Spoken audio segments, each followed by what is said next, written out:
Welcome all of you to a new webinar series here at Solventure. Today we're talking about corporate performance management and how can we better structure that to support growing organizations. So how do we get from chaos to more control? Before we dive into the topic of today, I have two plugs, two very brief context slides on Solventure.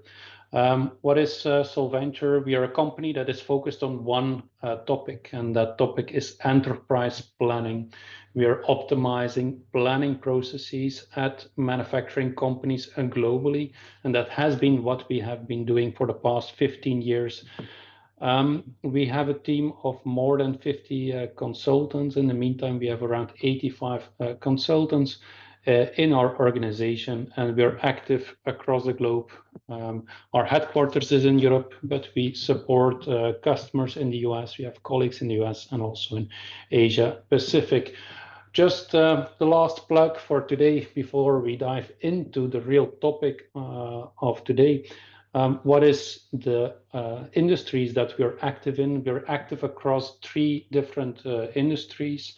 Chemical and process industry, a number of big corporations that we have been working with. You see there the names like Ineos, Owens Corning, Certis, Solvay have been clients that we have been actively engaging on.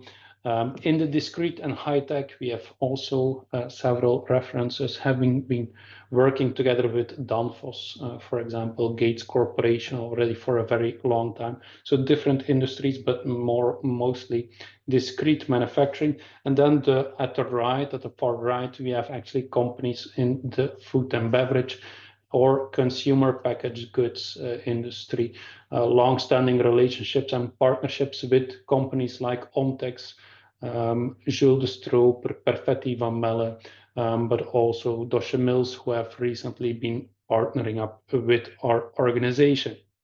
That was the last plug for today on Solventure. Let's really get to the topic of this webinar on corporate performance management.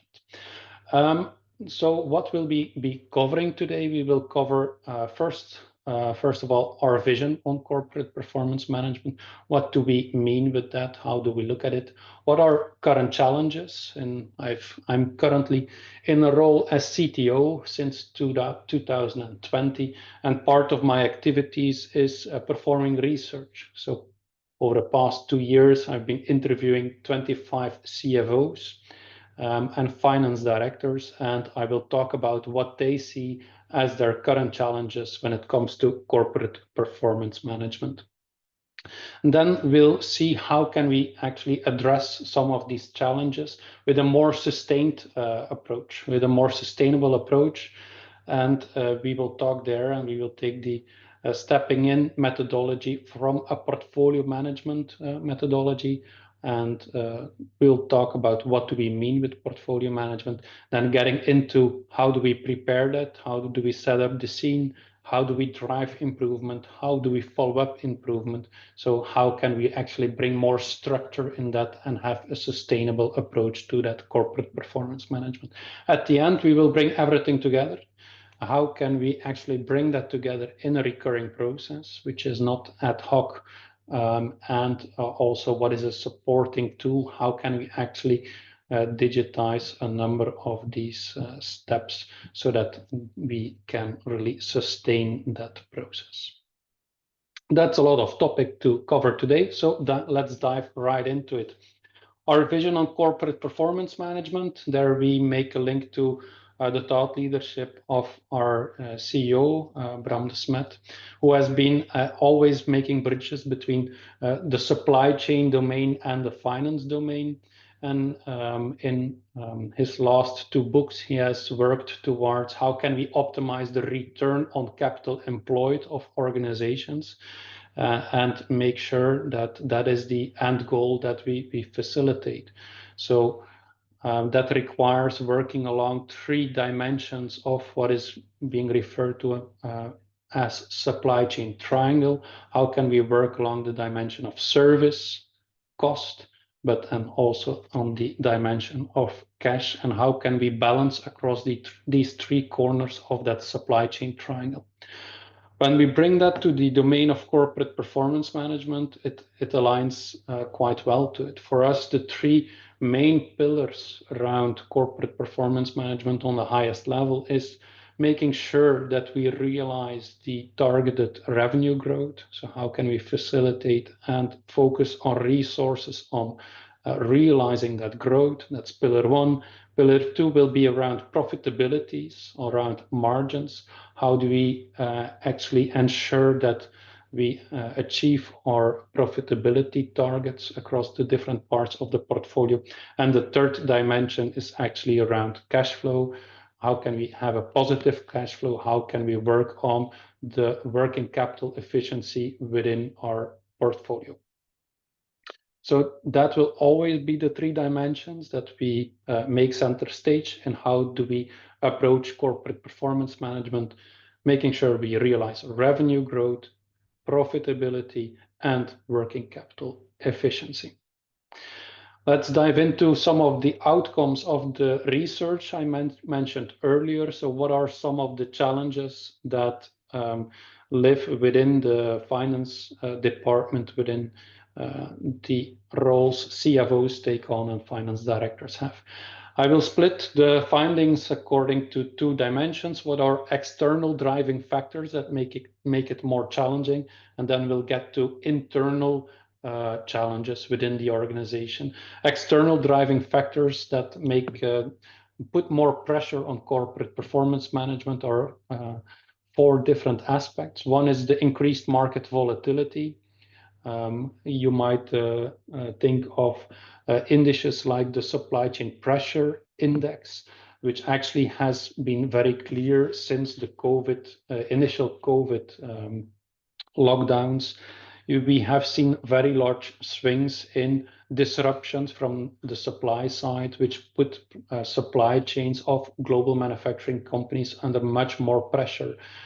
So that volatility is really been hitting organizations quite hard, and that volatility remains. While the largest swings of the initial COVID lockdowns and the different phases that we have in the following phases are actually maturing, there remain different macroeconomic events that put more volatility on these global supply chains. You might think of more recent events like Suez Canal, like war in Ukraine, or tariff increases, that all of these aspects make sure or result into more volatility on these end-to-end supply chains for global manufacturing companies. The second aspect, which is all around, is the constant inflationary pressures. One of the utmost topics on the mind of different CFOs in manufacturing companies. These inflationary pressures keep on putting profitability under stress, which becomes a power game. When you're playing in an upstream part of end-to-end supply chains, it is a stress test in how good are you to translate the inflationary pressure that you get towards your customers. So that's a constant pressure on profitability. So that requires also a good management on how can we actually keep profitabilities under close attention and monitoring. The third aspect is the interest rates, which have been rising. We have had interest rates of 0 or less for several years, but for sure that has changed. So it's more costly to finance also the working capital of organizations. So we see more companies now being focused on releasing working capital from their organization, not only by addressing accounts payables and receivables, but also by attacking the more operational dimension of inventory management, which is a more complex one to manage than the receivables and payables. And the last one is about raw material prices. I've included at the bottom of the slide 3 examples which live with some of our customers. On the left, we have the butter price. which is very clear from just how you look at how the butter price has evolved the last 10 years, the large swings that exist. So you see there that we go from prices of around 4,000 to around 8,000 euros per ton over a course of like 1 year. So that's really putting a lot of pressure. Sometimes there are contracts that make sure that the pressure is not immediately imposed on the organization. So you have your under purchase contracts, but then once your contracts end, you will need to face the new reality and also make sure that that price increase is translated towards customers, or that you can absorb it in the best way possible. In the middle, it's about cocoa prices, where there is a huge shortage in cocoa, which has also resulted in a very large price increase. And at the far right, it's about, for example, the producer price index of manufacture of pulp paper and paper board. So also that's one of the key aspects in packaging, which has also that large fluctuation. So that's for sure a number of external driving factors. What are the internal challenges within companies? We see little buy-in from sales and marketing teams to change the status quo, especially when it's about addressing the long tail of product portfolios, for example, smaller volume items, smaller revenue in absolute terms, but still a relative margin which is in order of magnitude okay. We see there a hesitation with sales and marketing teams to actually get to action. The second one is around cross-departmental collaboration and communication. How do different teams work together within the organization? As a finance team, you want to become a more business partner to the organization, take that active role, but how can you also facilitate that collaboration between the different stakeholders to actually drive that performance improvement? That's that by BI.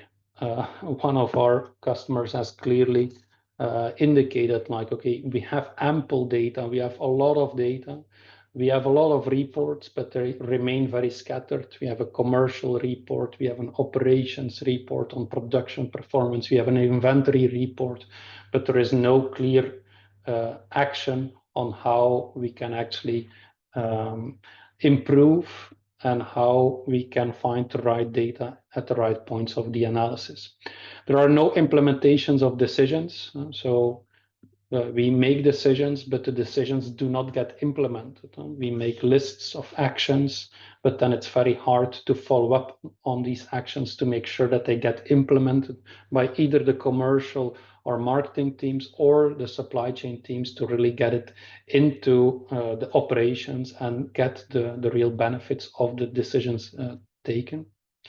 Solely commercial performance is considered. When we talk about corporate performance management, I see a lot of organizations only looking towards profitabilities, which is that commercial performance. But inventory performance and production performance are not taken into consideration.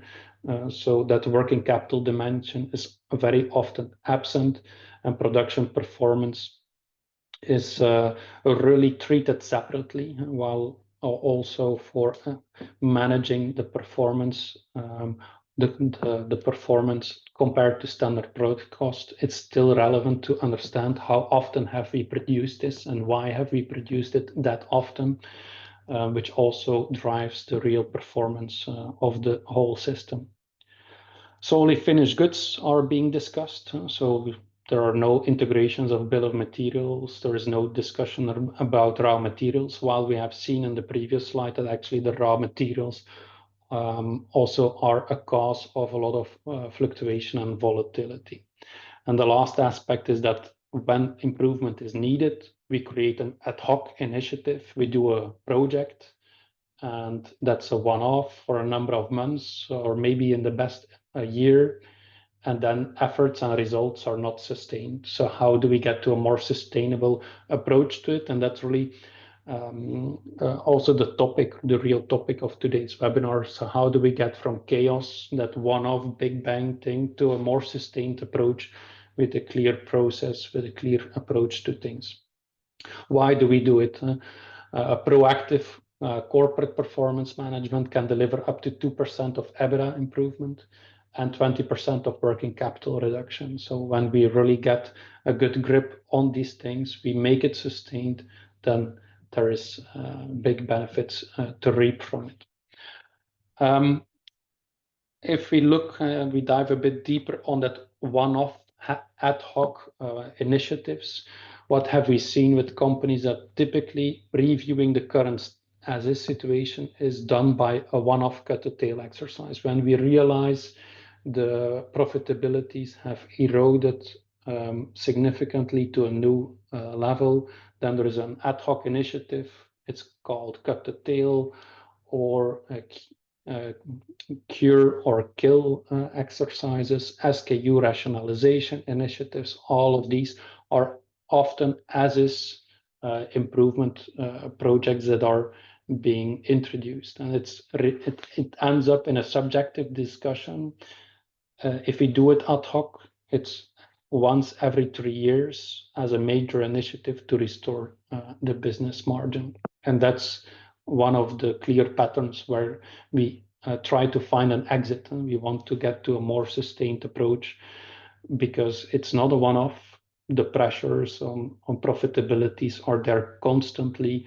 Raw materials are constantly fluctuating in price and cost. So how do we get to a better grip on that? As said already when we went over the agenda, we'll take a portfolio management methodology to that corporate performance management. So let's talk about that portfolio management. This is a visualization of a total portfolio.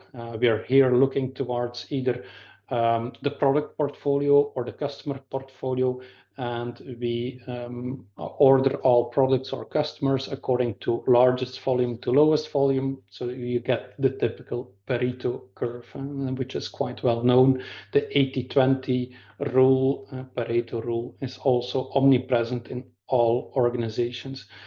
If we draw that Pareto curve not in revenue or standard margin, but we really draw it in contribution margin, then actually we will often see that the first 20% bring us to 125% of the margin in this example. Then we increase with the back of the elephant to 140, and then with the tail we actually do an investment. We do an investment of 30%. That seems quite outspoken, but often when you really do a good allocation of the costs to the longer tail, then it becomes very apparent that there we are actually investing in our portfolio. One of the considerations that's often forgotten is, for example, changeover costs, or changeover costs are often, for simplicity reasons, being added to the overhead, and then the overhead gets distributed based upon the volume produced. When you have that cost allocation for the overheads, then it's actually not reflecting the real cost driver, because for changeovers, actually the driver of the changeovers is the amount of production runs that you have done, not how much you have produced. So a better allocation of these changeover costs towards also the long tail, because that's the long tail has a relatively more impact on the amount of changeovers. Then actually you will see this curve really showing that investment pattern at the end. So, but that's a separate topic. We have covered that during the past webinar on cost allocation and the cost of complexity. But here, this is the margin elephant. This is the portfolio. Now, what does it look like when we're looking at more quantitative data? You can actually draw this margin elephant in a 9-cell. We call this a product 9-cell, where we actually see on the y-axis the volume, on the x-axis, we see the net sales margin. We see here a portfolio subset, a certain part of the organization where there is 300 items. We have an AA segment where 80% of the volume is in the top band, 80% of the absolute margin is in the first column. Then the AA segment represents the high runners, and which are 45 references out of the total of 300. Well, those 45 references bring us a net sales revenue. 68% of the total net sales revenue is with those high runners. 65% is on the of the net sales margin is located there. On the other end of the spectrum, we see 114 items in a low segment. That's that long tail. It's 40% of the total references. And what does that bring us? It brings us 3.2% of the total revenue and 3.5% of the net sales margin. And that's often where a part of the challenge resides. A large part of our organization is also busy with managing that long tail or the items in that long tail. So making wise choices both in the high runners as well as the long tail, that is a portfolio management approach to addressing that corporate performance management. I just make note that here also, when we look at that portfolio, we immediately also see the invested working capital here in the high runners as well as in the low runners. So here at the top, we see 60% of our working capital invested there and around 10% with the low runners. So we have immediately that insight on both profitability, but also the working capital dimension to it. When it's about managing that portfolio, it's about managing not only that long tail.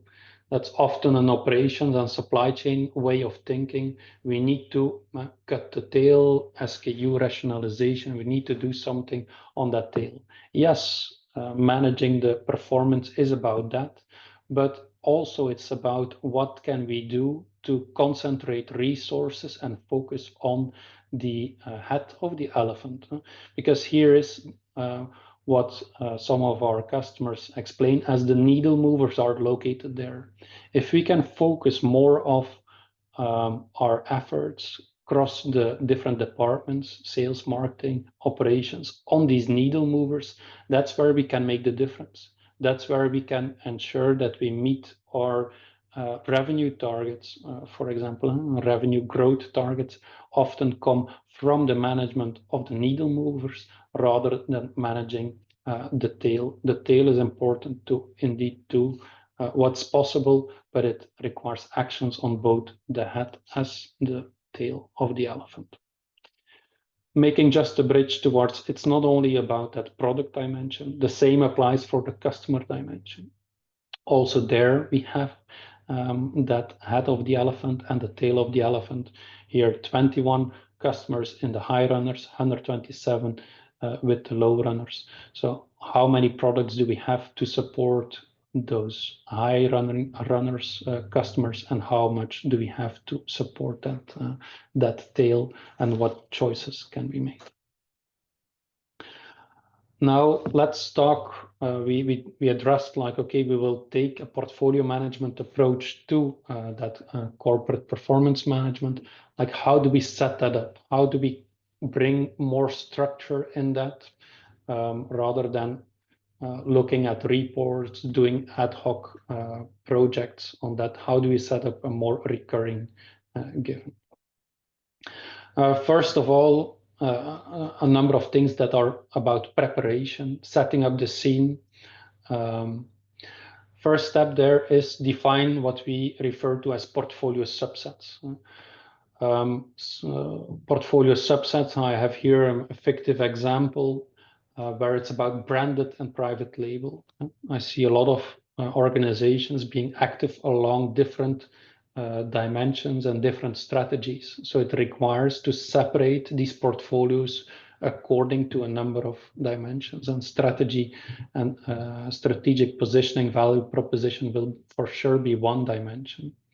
Another dimension is also value density. What does that mean? When we want to drive both volume and volume revenue profitability analysis, we need to separate out parts of our business that have a very different value density. I often give the example there of premixes, when it's about feedstock for animals, then you have the complete mix that is being delivered to clients, but then also you have the additives, of course, that has a completely different value density. So you need to separate those two out. That will for sure be one way to look at your different portfolios and make sure that those are separated. A separate dimension is the value proposition and the strategic positioning. For sure, branded and private label for CPG or for food and beverage will for sure be also on a dimension. Third one is factoring in the organizational structure. How have we organized our organization according to BUs, or are we more factory oriented by plant, portfolios by plant? Then that will be reflected in how do we lay out the portfolio subsets. And then the customer markets might also be of influence. Once we have defined these portfolio subsets, then it becomes like, how do we benchmark the performance of these different portfolio subsets along different dimensions? And one of the benchmarking exercises we do there is actually mapping out the performance along the dimension of, in this case, gross margin or net margin and net property, plant, equipment terms. So that actually are two dimensions along where we can plot the performance. This is now a performance plot we have made for 5 different product groups, but actually you can do that for 1 year. This is done, but you can actually plot for every product group their performance across the past 3 or 5 years, and then you actually see how the performance has evolved over the years for these different product groups. Why do we want to benchmark that performance? Is to actually make sure that we set meaningful targets. So that we actually translate the corporate goals that we have set to the different portfolio subsets in a meaningful way. And we can do that along the dimension margin, net property, plant and equipment turns, which is for asset intensive industries quite important, or it's rather gross margin versus inventory turns when we are more working capital oriented. And then we have indifference curves. This is, for example, the indifference curve for the average. So all points along this line are actually providing the same return on capital employed. So all positions across this line is actually the same value. So either we can move the performance upward, or we can move it sideways, or in a more diagonal way. So both drive more turns or drive more margin. So that are dimensions that come to benchmarking, to discussing around targets and agreeing upon meaningful targets at the portfolio level, not at the corporate level. So it might be that you already have discussed around the budgets, around the annual budgets, but then still it might be an exercise to be undertaken. How do I break down these annual budget targets to the different portfolios along which I can make different teams responsible? Because here the last step is clarify and drive accountability. If we want to be successful in that corporate performance management, we'll need to make sure that the right people feel accountable to actually drive that improvement. And my view on that is that it requires a cross-departmental collaboration. It's not only the activity of sales, of marketing, or operations solely. They really need to sit around the table to actually discuss that. And I think finance is well positioned to facilitate that. So that was about the preparation. Now it's about how do we drive improvement? How do we mobilize the different teams in moving the needle, driving that improvement? Again, a number of steps that we need to go through. First important step is creating awareness. and creating awareness. The 9 cell, for example, is a very good instrument, also the margin elephant, a very good instrument to create that cross-departmental awareness. We organize a number of workshops, a couple of one-day workshop, for example, across the departments to actually make them understand what are the high runners, what are the low runners, what is the cost of complexity that is associated with that long tail. So that there are a number of discussions that you need to have, so that sales really understands why improvement is needed, and that it's not only because operations can no longer deal with the complexity. No, it's actually we need to actually improve in order to manage our corporate performance. Or a second step is actually getting from that awareness to actually define a number of portfolio guidelines. What are portfolio guidelines? Portfolio guidelines are actually simple business rules that are easy to understand and that can give instructions to commercial teams or marketing teams as well as operations teams. We don't want to make it very complex for them to actually make decisions. So what is good versus what is not good. I've included here a number of example dimensions of where we can set portfolio guidelines. It can be what are minimum volume thresholds.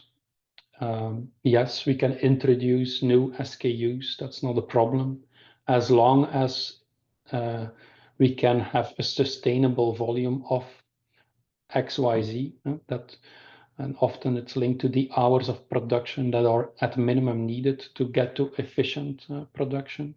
So if you want to introduce a new SKU or a new article, which is a group of different SKUs, what is then the minimum volume requirement that you need? In the beginning, you might not achieve that, but once the SKU is there for 6 months, you will need to evaluate. And the rule exists. We will evaluate according to that minimum. If we don't reach it, we'll need an action plan to improve that. A second example is rather on the relative margin dimension. What is an acceptable level of relative margin, and at what level is it actually too big of an investment in those articles or those customers? And also there, an action plan becomes required then. It's not that when it does not meet the minimum threshold that immediately we will stop it, but it will be a clear signal that an action plan and an improvement is needed. And the same can apply on absolute margin, like as from if we don't achieve a certain absolute margin, is it then still worth, if it's about a customer, for example, is it then still worth that we deliver it, that we deliver that customer, or should we look, for example, to distributors to actually take these customers from us and actually make sure that these customers transition to some of our distributors?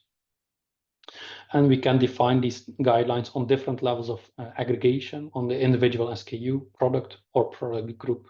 So these dimensions come into play as well, which also link to the bill of material and also to the changeover complexity. Step 3 is about guideline violations and portfolio actions, and we have defined those portfolio guidelines. Once we have defined these rules of the game, we can actually make an overlay on top of the data and state, okay, where does our portfolio violate the defined guidelines? And it becomes very clear when we are looking to the portfolio where these violations exist and what hence requires an action plan or a defined set of actions. To give some examples to that, here at left, we see actually, again, the portfolio guidelines, but we also see the underlying violations. So we see here different items that actually do not achieve that defined portfolio guideline of minimum net sales margin over a 6-month period, or can be a 1-year period. Where do we actually violate that? So that actually the different teams immediately have that information to understand, okay, what are then What is the data behind? Here at the right, we see for a number of the SKUs, what are the customers behind? Which customers buy these? At what price do these customers buy it? How much inventory do we have? What is the sales pattern to actually immediately drive that analysis on what is driving this sub-performance, let's say, to in the third step, get to, okay, how do we define a fitting action? And we refer to that as portfolio actions. And portfolio actions can be of different nature. And it's also up to us to actually define what possible actions can be. It's not only about selling price, it's not only about phase out, but it's also about a lot of different or other things that can be done. Can we produce at lower cost? Can we actually look together with R&D how we can produce at lower cost? Can we look with production how we can actually produce in a more efficient way to optimize things? Or if none of the options are available, there might be a transition to more standard product or a phase out that it's no longer, and that's the option of last resort. But again, don't make it into a SKU rationalization initiative where there is a lot of pressure immediately on phasing out. No, all the other options need to be investigated first before we take a decision into the direction of phase out. Once the actions are defined, it's about follow-up. That's where in the challenges we have seen, we see a lot of organizations taking a lot of decisions, but not being able to implement the decisions. All the benefit, all the gain is to be made in a better follow-up of the portfolio actions.